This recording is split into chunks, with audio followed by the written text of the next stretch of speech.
পারবো না আমি ভাত রান্না করতে। রাতের 11:30 বাজে আমি কিসের ভাত রান্না করবো? কি পাগল হইলাম?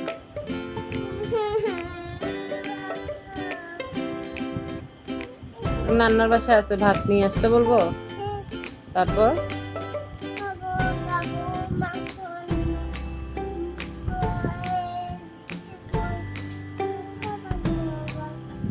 ওদের বাসায় মাংস রান্না নেই, মাংস আমাকে রান্না করতে হবে। ওদের বাসায় মাংস রান্না নাই।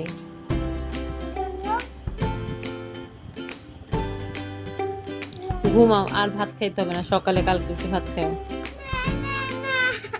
কিসে কান্না করো কেন তুমি?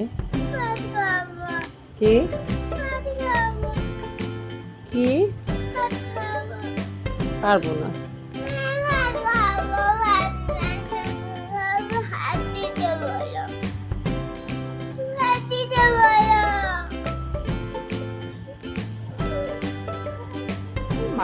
মাদারহুড। এখন বাজে রাতে 11:15। আমি এখন চিকেন রান্না করতেছি। এদিকে ভাত চলে গেছি।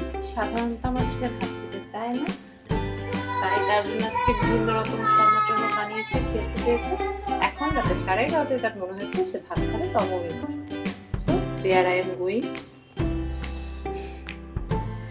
মাই মাদারহুড লাইফ। এদিকে ভাত রান্না শেষ, এদিকে চিকেনও অলমোস্ট কষে গেছে, একটু ঝোল দিয়ে শুকিয়ে নামিয়ে ফেলা। হ্যাঁ, এই তো অলমোস্ট কটা বাজলো, 12:56। আমার রান্না অলমোস্ট শেষ, হয়তো 12টার মধ্যেই হয়ে যাবে।